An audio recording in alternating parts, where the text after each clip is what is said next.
সংকীর্তনের মধ্যে দিয়ে বাংলাদেশ ঘটনার প্রতিবাদ ইসকন প্রধান কেন্দ্র মায়াপুরে ইউনুস সাহেবের কাছে আবেদন, তিনিও সতর্ক হন, এই নারকীয় অত্যাচার বন্ধ করুন।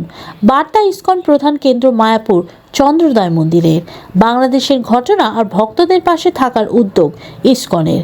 নদিয়ার মায়াপুরে অবস্থিত ইসকনের প্রধান কার্যালয় এদিন হরিনাম সংকীর্তন এর মাধ্যমে বাংলাদেশের ভক্তদের পাশে দাঁড়ানোর বার্তা দিল ইসকন। পাশাপাশি ইউনুস সাহেবের কাছে আবেদন, তিনি যেন সতর্ক হন এবং নারকীয় অত্যাচার বন্ধের কথা উল্লেখ করে ইসকন।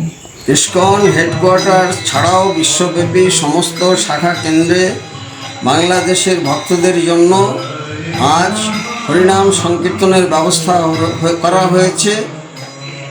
রাত 8টা থেকে 8টা, 8:30 পর্যন্ত হবে। 7টা থেকে 8:30 পর্যন্ত এই হরিনামের মাধ্যমে এবং অহিংস উপায়ে এর প্রতিবাদ করা হচ্ছে এবং বিশ্বের বিভিন্ন শাখা কেন্দ্রে এটি করা হচ্ছে এবং সমস্ত বুদ্ধিজীবী, সুশীল সমাজ এবং যারা মানব দরদী, মানব বন্ধু, চৈতন্য ফলোয়ার্স বা অন্যান্য যেসব মানুষ দেশ হিতৈষী, তাদের সকলের কাছে আবেদন, এই অন্যায় অবিচার, দুর্বলের প্রতি সবলের দ্বারা যে অত্যাচার, সেটি বন্ধ হোক।